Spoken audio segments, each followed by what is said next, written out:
Hello and welcome to another edition of Around the Ice on Fantasy in Frames, a hockey podcast. I'm your host, JT, along with me, Aaron Tomachich. Toast can't be with us tonight. He's got a Christmas party, family Christmas party, so he's out for tonight, but we're going to try to hold things down here.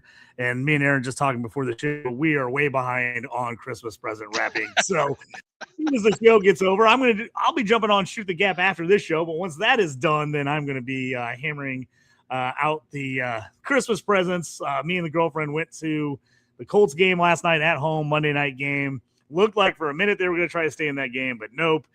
So that was a long night. We didn't get home till way late. Driving home from Indy, we live a couple hours from there. So it's been a struggle today a little bit, trying to pull it together here last second as Christmas right around the corner here for us. Aaron, how you doing? Great. I mean, yeah, we like you said before we went on, you were talking about that, and I'm just thinking, like, man, with all the pods you're doing or all the ones you got to go to, you gotta host like a last minute wrapping presents, like like tutorial, because you got all that stuff you got to do. Yeah, the 23rd or Festivus, I guess. Those that celebrate Festivus, happy Festivus Day. And then, yeah, we're on the cusp of another Christmas. So Merry Christmas to all the listeners. And hopefully we all hit a bet tonight. Can all use the extra cash because not only do you have to wrap all those presents, but now your bank account has to recover. So hopefully by, end of January, we're all financially stable again, and we can we can get through those first couple months of the year here when we pay off all this debt. So, but no, good time, favorite time of year for sure. Well, you said it. Let's get into it. Let's talk some betting. Where's my money? You gonna give me my money? Where's my money, man? Quite a few games on the list tonight for a Tuesday night as we break it down. Let's get into some of our favorite bets, either bets we've already got in progress or ones we want for later tonight. Aaron, start us off. What do you like here later on tonight? We got a bunch of games already started, but we got quite a big late night slate of 8 o'clock and 10 o'clock Eastern time starts. So got plenty to choose from here in the late hour tonight. Yeah, and it's nice. I know we changed our time, like you had mentioned. Got some other pods that are going out on Fantasy and Frames, a awesome resource for all your fantasy needs. So, with that, we've got a little bit of a benefit here. So some of the 8 o'clock games we can talk about, because I think the 8 o'clock games, this of course all Central Time. We're 7 o'clock right now, but um, I can't wait. My non-Detroit, non-Chicago favorite matchup is the Battle of Alberta, Edmonton, Calgary. So kick it off with that one. So what we've kind of done before, we throw together a game line parlay. I've got three of the 8 p.m. Central game, 9 p.m. Eastern time games. So what I've got on that one, they always. Okay, I shouldn't say this, but I'm going to say it. Maybe jinxing it, but that Battle of Alberta seems to always hit the over. So for me, that was a no-brainer. Anytime I see that game on the list, I slot it in. Tonight I'm going to throw it in the parlay. So again, all those 8 o'clock games, got that one going over. I've got San Jose and Vegas, a West Coast shootout. I'm going over there, just hoping for those goals. The guys, the NHL, I like how the NHL does it. They get Christmas Eve, Christmas Day, and the 26th off. So these guys tend to go all at it. I mean, the ones that are still healthy. And again, before the show, you and I were kind of griping about our IR situation. We got a pretty long list of guys on the injury reserve. So the guys that are playing or the guys that are out there skating, 20, 25 minutes a game, they know the break's coming. Kind of gives you a little bit more. So that's why I'm kind of big on the over. So those are the two overs: San Jose at Vegas, Calgary at Edmonton, Battle of Alberta. And then I'm going Colorado. There's not a hotter team out there, dude. 2 regulation losses so far, and we're almost through December, and they've been beaten twice. They're just a machine. It's like there's Colorado, and then there's the rest of the league. Like they're playing above the NHL Plus league is where they belong. So I'm going to go ahead and lay that goal and a half on the game tonight, and have them beating Utah. So you combine all those, and it's not bad. It's a plus 690, which is a pretty fair little game line parlay. So I like those. Lots of goals and another Colorado win. I'm feeling pretty good about that heading into to Christmas. So let's kick it off right and start getting that DraftKings account back up there. Aaron, I was actually looking through some of the earlier bets we talked about preseason, and I was going through some of my betting apps and looking at like some of my open bets to see kind of where I was at. I forgot I put a decent little biddy on Avalanche President's Trophy. Oh, Feeling good about it at the moment. Feeling good about it at the moment. Just gotta keep it rolling. Gotta keep it rolling. I was like, I forgot that I jumped on there because I saw the odds and I was like, they were like plus 1,000, which I was like, man, I was like, those seem kind of long for them. I jumped on them, so I'm pretty happy about that. So at least hopefully here in the new year, got some more money coming. But we have been.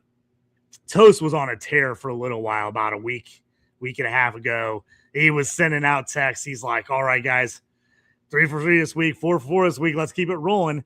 One of his bets that he's been on lately, and this one has hit a majority of the time. Just want to let listeners know. I was trying to look up the odds right now. I'm a little behind on things. I apologize. But we've been jumping on 2 points for 2 points for Nathan McKinnon and 2 points for McDavid. So going at just pure points, we've a couple times jumped on 2+ points, just 2-pick parlay. Both those guys 2 points. It hit for me early in the week last week, big one. I went heavy on it. I really like the matchups. They both crushed it.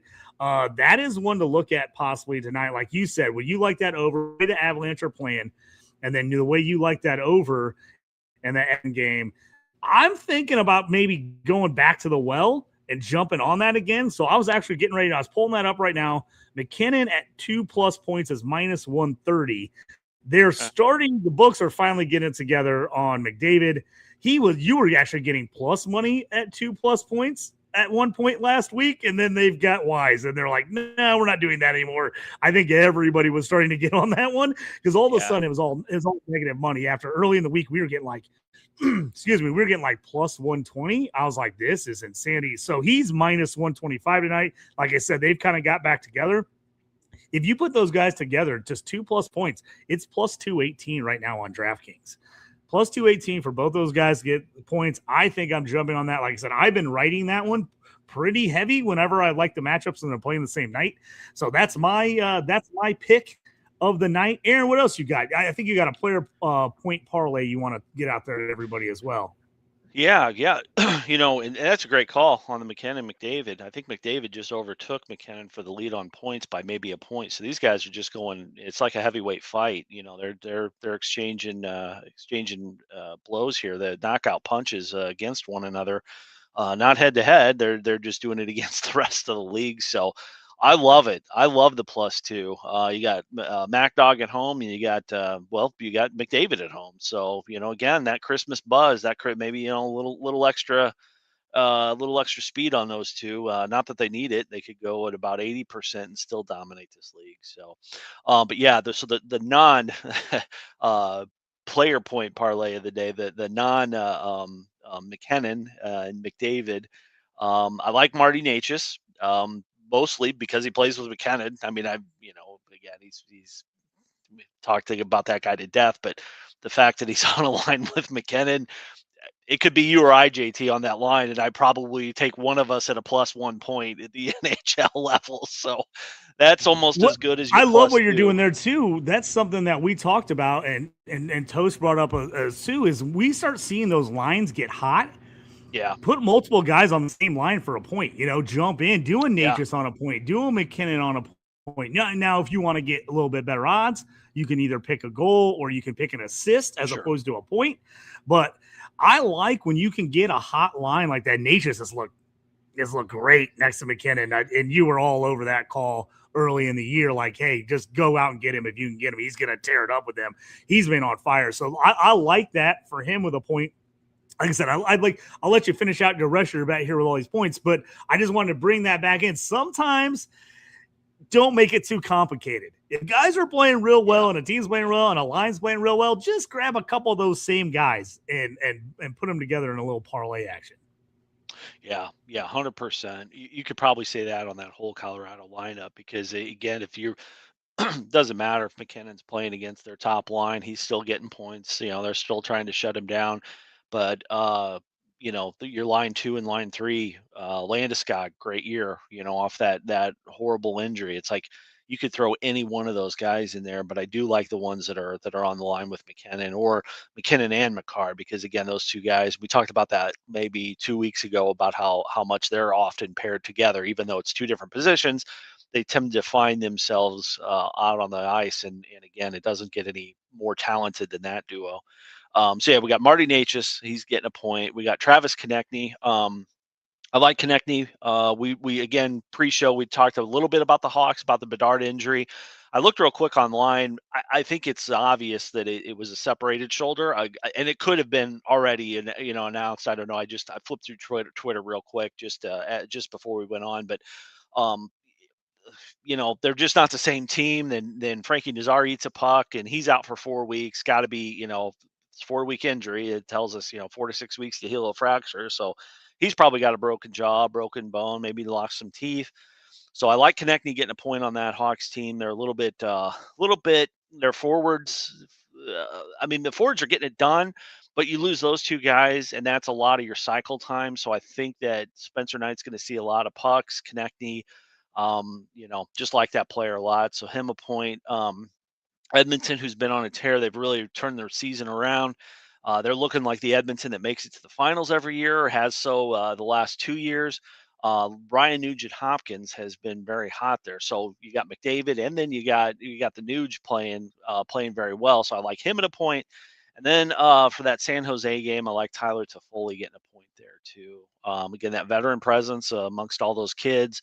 We're big fans of San Jose in this pod. We talk about them every week. We watch Celebrini just score goal after goal after goal. Spinoramas, assists. Toffoli again. He's the Marty Natchez of that team. He just works hard. Not nearly as fast as Natchez, but he is the beneficiary of playing with that really, really high octane offense. So you combine, that's four players though. That's four players. Normally I don't like going beyond three. And really, with my luck I've had this year, it doesn't matter if I did a 3-leg or a 4-leg. It's always the last leg that doesn't hit. But we'll see. We'll see. I'm putting that into existence so that maybe it won't happen. But you got Natchez at a point, Konechny at a point, Ryan Nugent Hopkins at a point, Tyler Toffoli at a point. That's a plus 547. So little lower, but Aaron, I'm that's the okay. king. I I'm the think it's just king a of point. 3 or 4. I'm the king out of 3 or 4. Like Yeah, that's all my yeah, friends laugh. They're yeah. like, dude. They're like, dude. If 3 out of 4 counted, like JT, you'd be a millionaire, dude. He's like, they're like, Yeah. your 3 out of 4 is any team any person I've ever seen in my life. I did look at this. I just put that in that bet that you had. I added a Draisaitl point, kicks it up to Oh, plus 699. So if you I do like that, that. Aaron took Nugent Hopkins, Natchez, Konechny, Toffoli, all with a point. Then you throw Draisaitl in with a point, kicks it up to plus 699, which I like. I'm going to add that, and I'm going to tell you with Draisaitl in there, which is going to end up burning me. So, but I love it anyway. It's I like, me, JT Parlay, play of the day. I like to take That's the long right. odds whenever I can get them. All right, long shot goal scorer. This is Toast he's got created where he likes to find kind of some long shot guys that have been a little bit hot lately that are not big names and throws them in because if he gets 1 out of 10, he's in the plus money because these are usually pretty big odds. You've got one with Toast out on the show, so I appreciate you bringing one in for us. What is your long shot goal scorer play of the day? And I'm glad you brought this up with Toast, because now he obviously he's not on the pod tonight with the Christmas he's got, but I want to. I'm going to drop a gauntlet. I'm going to drop a challenge. So what I do is I take everybody plus 350. So it's kind of the same logic. He gets a little into that heat index. Like, okay, like you said, this guy's got a lot of shots. He's missing the net. This guy's got good danger zone time. I know he looks at that. He really takes a deep analytical dive at that. And like you said, he hits. All you need is to hit one. And when we do these, we're betting like $1, $2, $3 at most. But with these great odds, you hit, like you said, JT, hit one of these bets and you're good. So he's definitely the brains behind it. What I do, is I take the games at the time slot I want to like I'll take a couple early games. In this case, I took all 8 o'clock games, but I put them into a randomizer and I don't go above plus 400. I don't go below 325, but I put the names in and then it spits out 3 names for me. So we're going to go random luck versus well thought out. And we're going to see who wins. So tonight, the randomizer gives us Ryan Donato of the Hawks. Love him. Bedsy's out. Nazar's out. Somebody's got to tuck one in. Bertuzzi's been playing very well. Tavo's been playing very well, but Donato, he had a great season last year. He's a little slower this year, but hey, I have no other analysis because I randomized it.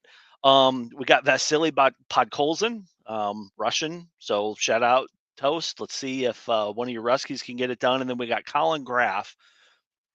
I looked at him. He's been playing very well. Again, one of those young guys in San Jose. Not the headline grab that Will Smith and Celebrini are, but he's come along. Actually, I was looking through something, a waiver recommendation on waiver wire pickups, and his name was on there. So, again, put zero research in it, put them in a randomizer. These guys score all tonight. We're talking plus $11,492. I put down $1.50. That's roughly about $180. So $180. Boom. If these knuckleheads the can randomizer is great.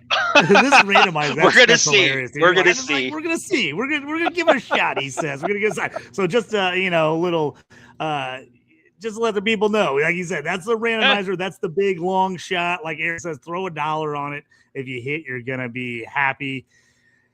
We actually got a comment here from Jorge. He says, preseason darling of Aaron, San Jose Sharks. Yes, they are. Let's hope Graff comes through in tonight. And going from there, it is time for us to take a look and go around the ice. Oh, the good old hockey game is the best game you can name. And the best game you can name is the good old hockey game. So let's get our early bets in there. If anybody's got anyone, feel free to throw one in the comments for us. We'll look at it. Maybe we'll tell you. Right now, in the early games, Detroit up 1-0 early. Stars just came back and put one in. They are up 2-1. Boston, Montreal just started the second. They're tied 2-2. Carolina 2-0 over Florida, currently in the second. Jersey up on the Islanders 1-0 in the second. Buffalo 2-1 on Ottawa in the second. Rangers, Caps tied 1-1 in the second. 0-0 Nashville, Minnesota right now. And like we said, the one game that's already gone final, the Leafs in the early game won 6-3 over the Penguins. But we do have a group, 1, 2, 3, 4, 5 late night games going. So still time to kind of jump in on those with Blackhawks, Flyers, Oilers, Flames, Avalanche, Mammoth, Kraken, Kings, and Golden Knights, Sharks. Still loving this Sharks team. Man, this team is fun to watch. Another guy that we've been kind of sneaking in there with the points is Celebrini. You're able to jump in and you pretty nice plus money on Celebrini at 2+ points in a game. So if you like the matchups with him, that's another guy that Toast has been kind of sliding in there sometimes. If he likes the assist or 2 points for Celebrini, we've been kind of sliding those in there with some bets. So hopefully let's hit some going in to Christmas, get a big one. Hey, hit the plus 11,000. You got Christmas paid for, right? Throw $10 right. on, you got Christmas completely paid for. You're golden. You probably spent $10 on worse. I guarantee you probably spent $10 on coffee at Starbucks every day. So throw one in there on the plus 11,000. See what we got. Aaron, let's talk about some of the teams. Kind of where we're going. Detroit. They've gone some ups and downs. They're looking good again, finally pulling together. The Blackhawks, we've talked about, man, if you got on them early, betting-wise, you were golden. They were getting plus money at home in a lot of games. We were tearing it up for about a 3-week span on the Blackhawks, throwing them at plus money at home. They are not the same team without Bedard. You just mentioned it earlier. Nazar out as well. It's been amazing, but man, they've had no offense without those guys. Now they're at home against the Flyers. Does it feel like you went from ecstatic as a Hawks fan, like, man, this team's way better than I thought, to like, oh, now we're just holding our breath a little bit? It's like, can we hold on at all until Bedard gets back? Yeah, yeah. I mean, it does have that feeling. It has feeling of hope because again, I think that we exceeded expectations up to this point, and then it does bring you back to reality. Some of the guys that again, we've got some younger. Lashunov is back there. He got seems to go in spurts. I don't quite understand the logic if it's a bad game, a bad play, but he'll get healthy scratched. He's had that, early in the season. A few weeks go by, he gets another one. He was healthy scratched again. So I know it's probably part of the development process, and I get it. I'm not saying, oh, if this guy was playing, we'd be winning. Point of making here is that it's still most of your key lines, including second line, scoring line, are still they're still kind of feeling it out. It's still young guys, and now with the injury bug hitting them, um, the what's his name, Captain. Oh boy, name escapes me. Bald guy. He's got a brother that plays. Wow, I'm totally biffing on his name, but he he hasn't played in like close to a month. Bedsy out, Nazar out. It's like, yeah, it's tough. And where they were really, I think, surprising people was that cycle time, that ozone time, and those numbers have been depleted. Other guys have stepped up, but they're just not at the caliber of that level that they would need to be able to carry a team. Like, Tyler Bertuzzi's, no offense, he's playing great, but he's not going to carry a team. Teuvo Teravainen isn't going to play to that level. Oh, Foligno. Foligno is the guy I was trying to think of, captain of the Hawks. But yeah, I don't want to say deflated because again, I think it was not expected that they played this good. But it like we said before we went live is it feels like it's probably 2 years ago. It's like I'm watching that team again. I'll definitely tune in for the Flyers. I watched that. It was actually a bit of a shootout there against the Senators. Ended up being 6-4. They just couldn't hold on. So some defensive breakdowns, which usually has not occurred lately, but that's exactly what occurred. And then they got smoked by the Sens. So yeah, we'll see. We'll see. Hey, we're still playing with house money though. Is kind of what I feel like on this year so far. I don't anticipate or expect us to make the playoffs, but it's certainly more fun to watch, and there's been more purpose to get behind a Hawks game and pony up the extra money to get whatever streaming they're on now, which sometimes isn't that much fun. But you track them down and you catch a game, and they're fun to watch again. Let's talk about. I hate to pound on it, but let's talk about the disappointment in the East right now. Toronto Maple Leafs. Absolutely. Last place, 37 points. They're just 1 point ahead of Columbus now for dead last in the East. 16, 15, and 5, 37 points overall. Columbus, another one, a little bit of a disappointment after we said, last year, how are they going to rebound after kind of having just a breakout year where everybody seemed like they were playing out of their mind. They're back to reality. They're 15 at 6. They have 36 points. But I think the biggest surprise right now to me, as far as failing, has to be Toronto, and it has to be that Jersey isn't a little better. But I think Hughes, whenever Hughes is out, it feels like they're a team that's a little lost, man. But what are the Maple Leafs? I mean, they've got all kinds of money on this roster, all kinds of talent. How is this team one game above 500? Yeah, I mean, we go back to the offseason. We kind of talked about this a little bit before. I mean, okay, they lost Mitch Marner, but that can't be just one guy. But Nylander is so inconsistent with he's either really on tonight, so they won tonight, 6-3. They laid 6 goals on the Penguins, who have been playing well this year. Again, you talk about exceeding expectations. The Penguins have played very well. They've kind of cooled off, and goalie struggles, that types of thing. But so Willie Stiles puts in 2 tonight, but then the other nights he's not showing up. He's not there. Yeah, I'd two amplify goals, 2 assists for Nylander tonight. Yeah, biggest great performance he's had in forever. I've got him on a ton of fantasy teams. He had not scored in 11 straight games entering this game. Crazy. Like, you got to have that more than that production out of Nylander. And even in there, he had a lot of pointless games.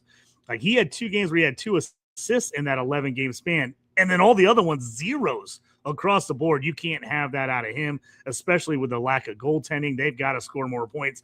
He's been very frustrating just in a general sense, but in a hockey, in like fantasy sense, he's killing me. We just talked about this earlier, and we'll talk about it here in a little bit when we talk about our actual leagues. But man, he's been one of those guys that has my team on a real low scoring streak here in the last week or two in fantasy. He's been killing me. Yeah. I mean, good for you. You got a 4-point night, but that does not make up for his lack of showing up. But I'd say more so. And what I really think's going on, I don't know there's rumors all over. Again, you get on Twitter, especially Toronto, a big media team, but Austin Matthews. So this, they hung 6 goals on the Penguins.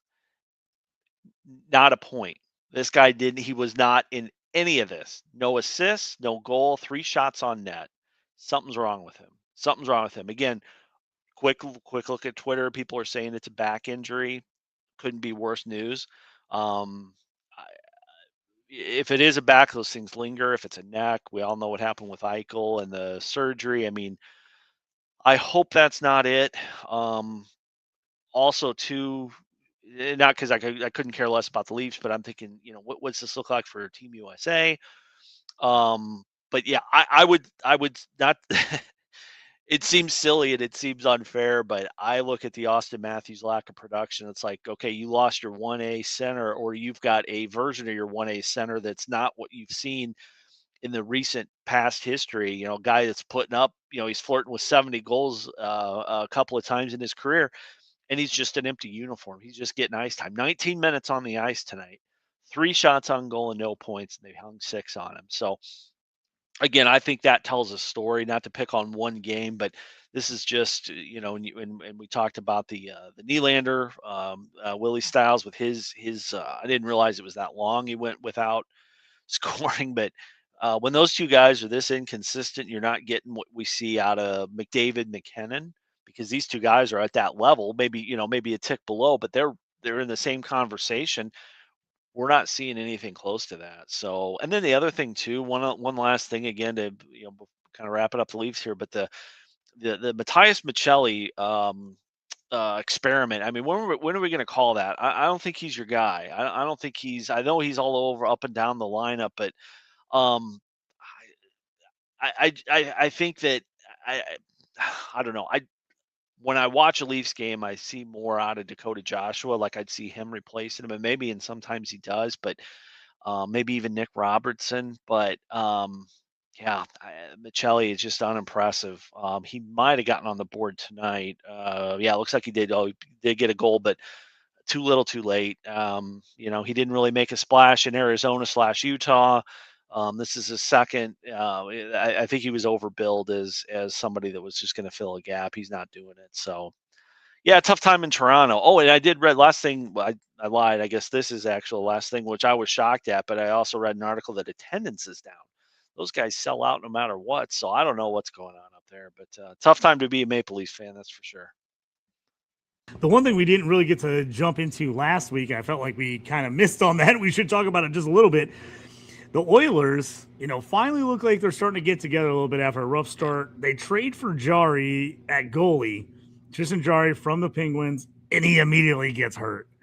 Yeah. Where are we at here with this trade? I feel like I don't know what you thought about the trade. I felt like it was one of those like we're just trying to do something, anything to try to jolt us and get the goaltending going because it hasn't been bad, which you said tonight. I'm taking the over in that game, which I love. I feel like I'm on the over on every Edmonton game here lately. Yeah. But I thought that was kind of an interesting move. Immediately go out and get him, and then he turns around and gets hurt right away. I'm not sure exactly how many. I was trying to look and see if they said exactly how long he's going to be out, but it is a little bit here. So, man. And every time they try to do something to fix their goalie situation, it just doesn't seem to work out. No, I think they got Connor Ingram out there. I mean, that dude's, what is he, 100 years old? He's out there. I don't know how well or how poorly he's playing. Again, like you said, they're getting wins. They're getting these 6-4 wins, these 5-3 wins, but they're they're not doing it defensively. It's just they're outscoring their opponent because they're so high octane. So yeah, the move overall, typical Stan Bowman, you trade 6 of something for half a dozen of another is to be honest with how I feel about it.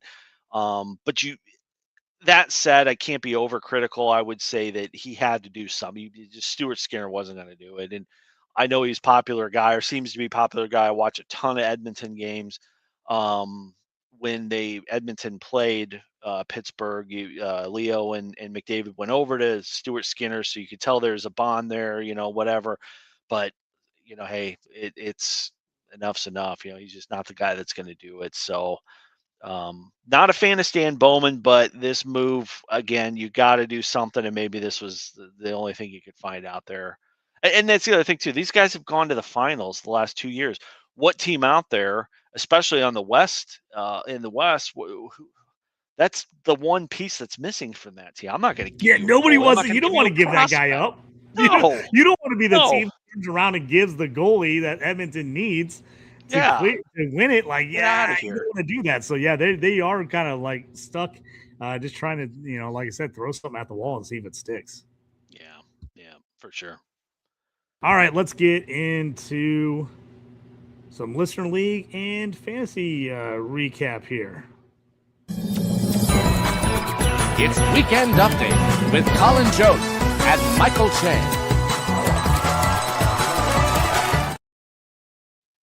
So in our Fantasy and Frames Around the Ice Listeners League, me and you took each other on last week. I got a big victory. My team finally showed up on Sunday, went down to the wire, and me with, of course, all my Red Wings players ended up barely getting me the win over you as I had a million guys going. I'm sure you looked at it and was like, how does he have this many guys going on Sunday? But I had like the entire Red Wings roster on my lineup. I was like, I just need a high-scoring game. I need to do something here.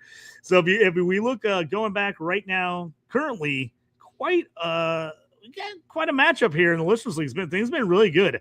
I knocked off Toast 2 weeks ago, then knocked off you. So right now, I'm the host that's winning, even though I'm not in first place. I will take that as a little side gig for me. But Robert Riccio, Kingmaker, he's 9-2, tied with Toast, and hostless Jeffson Malort at 9-2 at top of the league. Jeff Dealer, with a work in progress, is 8-3. I improved to 7-4 with the win. Right behind me is Scott DeWitt with Sinbox Banger, 6-5, and Aaron, you're right there with Titch Top Hattie, 6-5 as well. And then Pucky Puckersons, he's 6-5. Couple more teams at 5-6. Jorge, who had got off to a slow start, went on a tear for a couple weeks. He's lost 2 in a row. He's there at 4-7. But we've got a lot of people kind of all together. So it's been a very competitive league so far this year. So I'll take it that I got those wins. It's the one thing I can stand on right now. Jorge jumps in. He says, yep, 2 in a row. No good. That's all right, Jorge. You're going to turn it back around here. He's going to get hot again. It's hockey. Ups and downs. You got to just stick with it. No big moves for anybody in the league, but that's currently where we are sitting at there. Let's get into, we talked a little bit about with Nylander, but let's get into talking about some of these fantasy hockey players and what we're looking over the next week. But hey, as they say in hockey, let's do that hockey. So fantasy-wise, Aaron, what are you looking at? Anybody that's hot on your radar, or guys you want to be looking at saying, hey, here's a possible guy that you might not seen was up there or out there. That's a possible waiver wire pickup here. Like you said, a little bit different fantasy schedule this week because of the holidays, and They do take off 3 days straight there. So it does change things up just a little bit. If you are in a league where you have max plays for the week, look at that. I totally Toast sent me out in one of our leagues. He's like, oh, we got to make sure you only get 40 plays this week because of the holidays. I was like, oh, I didn't even realize. So you don't want to go over plays. So make sure if you're in a max plays or a category league where that matters, you don't want to get a 0. That always is a kick in the nuts. So make sure you're checking that out. But Aaron, who do you like? Anybody you're looking at as a possible pickup here, or anybody that's on your radar that's been really stepping it up lately here in fantasy? Yeah. And that what you just said is the logic behind these 2 names. I just got 2 guys. With the weird schedule around the holidays and the time off the player gets, which is a good thing, the players get. I'm going to keep it simple because I think the sound strategy, and this is how you beat me, or one of the reasons, many reasons you beat me, beat Toast. Those Friday, Sunday matchups are key. All the teams play on Saturdays, but if you can find a team, or you look at that free agent wire, and these are two guys that are most leagues. These guys are available. I'll get to them in a second, but back to the whole Friday Sunday thing, you've got enough guys that play on a regular NHL week. Those Sunday games are pretty rare. There's, usually maybe, I don't know, maybe 4 or 5 games if you're lucky. And that's what you had them on Friday, you had them on the wings, and you did it. I had a pretty good lead on you on Saturday, and then it just whittled away on Sunday. So normally that's what we tell our listeners to go to, is look at the Friday matchups, look at the Sunday matchups. Toast has a whole logic behind it. And I see the comment here from Jorge. Yeah, Jorge, you can tell he's been using AI because he said, "How should I approach waivers?" Instead, how should AI approach waivers? Yeah. Obviously, you've been typing that in the computer. AI is taking over your computer, Jorge. That is this is a good thing that Aaron you're bringing up. I've had this, and sometimes it's harder to do it in dynasty leagues. It's a little easier to do it in redraft leagues. Finding those guys that do play the off nights to get you, especially if you're in a league that doesn't have like a max games played, or if the max games played is really high and you almost never hit it. That's a big difference, because you can get in there where, like you said, if I can get that Friday Sunday matchup where I'm like, guys are playing, 3 or 4 games, but I get those extra plays, it does make a difference. I remember having, I think it was last year before, in one of our leagues, I should have been way better, but my point total wasn't up there because I had everyone playing the major dates. I had no off days. Every one of my guys were like playing a Tuesday, Thursday, Saturday. I had 3 or 4 guys on the bench on those days because I was loaded, and I had no one on the other ones. And at some point I was like, man, I should have made a trade. I should have figured out who's playing some of those more off date games and maybe made a trade. Even if I got a player that was not as good in return, I would have gotten more points because I actually would have been able to play that guy. So I do think that's a great trend that you bring up here. And to tell you the truth, there's a lot of weeks it doesn't go down to Sunday. Almost all of our matchups in our home league and the listeners league, a ton of them came down to Sunday this week. If you were in there watching football like I was, because I'm in the playoffs in a million leagues, trying to keep paying attention, so I had an eye on hockey, but not as close as I usually do because it was semifinals. I went back and looked. I was like, oh, there's a ton of close matchups today, and the guys that had a bunch of Sunday players ended up usually squeaking it out. Yeah. No, I'm completely sold on that, especially like again, you look at your injuries. Probably everybody, no matter the format of your league, you probably got some empty spots, roster spots on your league right now, because you got those IR spots filled. So you've got some flexibility, and with those quote unquote flex spots, I like to rotate players out of there. So again, my as far as logic or game theory, I go to that Friday Sunday matchup first. I just you can filter it in. You can see who plays on Friday, who plays on Sunday. You can listen to our pod because we'll call those guys out again. Not this week because we have the weird week, but we'll try to surface those guys and just be like, hey, look at these teams. Or even if you don't like the guys we're talking about, look at the teams. Maybe there's a guy on the 3rd or 4th line that's available. Should have a roster room, or even if you got a low performing guy, just get rid of him and kind of take this and week to week, just do something along those lines. Those starts count. So in terms of theory, the more starts you get, the more opportunity, the more ice you're seeing per week, better chance you got of putting up some numbers, especially to watch what I did this past Sunday and watch my lead dwindle and then ultimately lose. There's nothing worse than a worse helpless feeling than there's absolutely nothing you can do. But 2 guys real quick that I want to shout out. We talked about the Quinn Hughes trade. He's lighting it up. Minnesota is a must-watch game now. But Ryan Hartman is available in 89% of the leagues. I know it's a name that's been around for a while. He's 31, 32. But he is playing with Kaprizov, and Hughes is getting those 85-foot passes to his tape. So this dude's lighting it up. He's out there in almost every league. Go ahead and pick him up and have fun watching the Wild because they're really putting on a clinic. right now. Them, Dallas, Colorado. Geez, that's just all in the same division too. It's amazing. The other guys is your boy in Detroit, John Gibson. He looked horrible. Again, I'll use Horrible for a yeah, while. Horrible. if you or me took the net, we would have been as bad as John Gibbs. That's how bad he was. He was terrible and horrible November.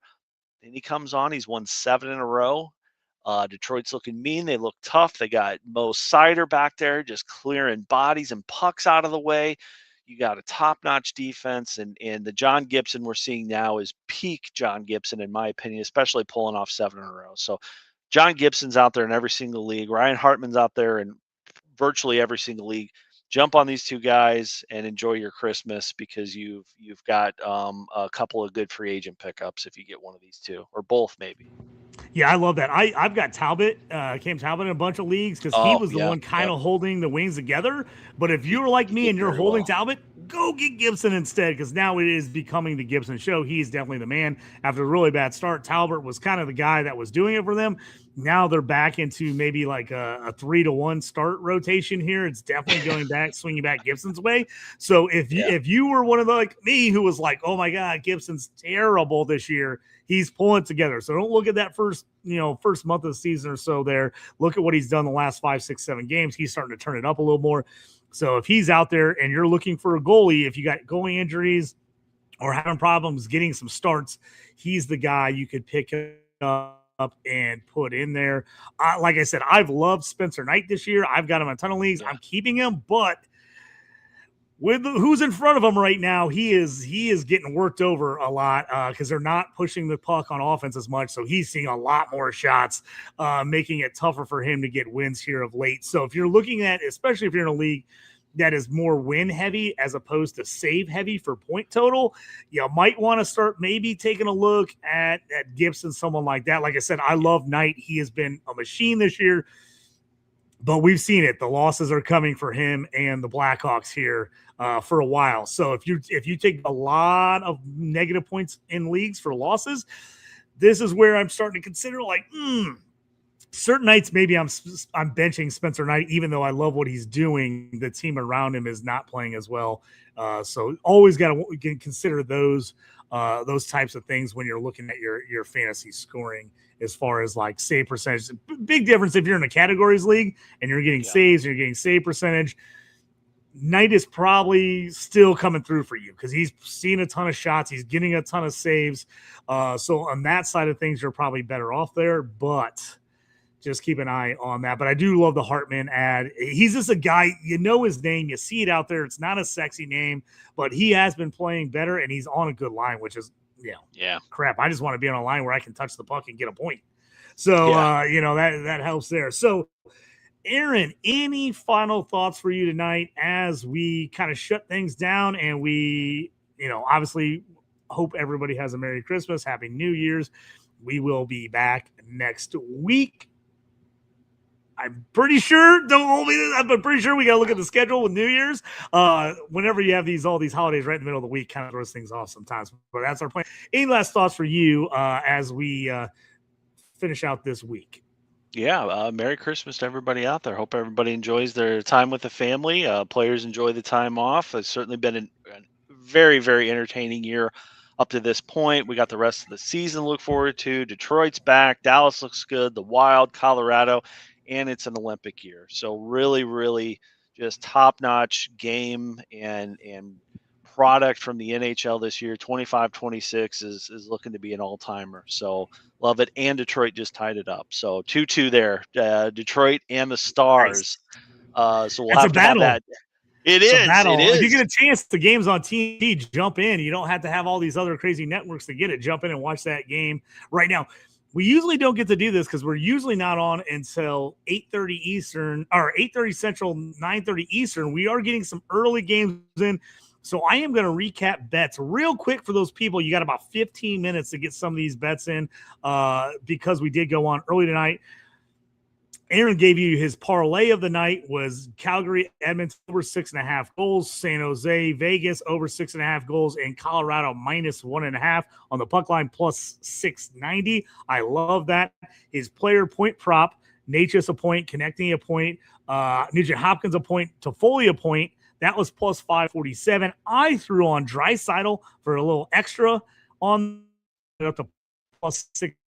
Those in, and then the long shot score. Aaron just put it in the machine, let it roll, and tell him who to take. You're taking a chance on this one. Donato, was it Pascalzin? I always say his name. Podkolzin. Yeah. Podkolzin, and then Graf plus 11,492 for long shot parlay of each of those guys. Get one tonight. And then my one that I've been on lately, you can get in the plus 200 range. I think it's plus 216 tonight. I'm on 2 points from Nathan McKinnon and 2 points for Connor McDavid. I think I got that at plus 216 for 2 points for each of those guys. So thanks everybody for joining us tonight. Early edition this week as Fantasy and Frames crew. We had to jump it up a night with Christmas Eve tomorrow night from our normal Wednesday schedule, but we'll be back in the new year of that. If you are still in your fantasy football championships, trying to get a Title I and you are an IDP league, stick with us here shortly. Me and Jorge will be coming up with Shoot the Gap on next, and we'll kind of hopefully talk in and give you some good guys to play that hopefully brings home a title for Aaron. I'm JT. Thanks everybody for joining us tonight. Merry Christmas, happy holidays, and I hope everybody has a good new year. And I'm pumped. Hockey has been great this year. If you haven't been watching, you're missing out. Jump in. It's never too late to start watching some hockey. We'll check you guys later. Thanks a lot.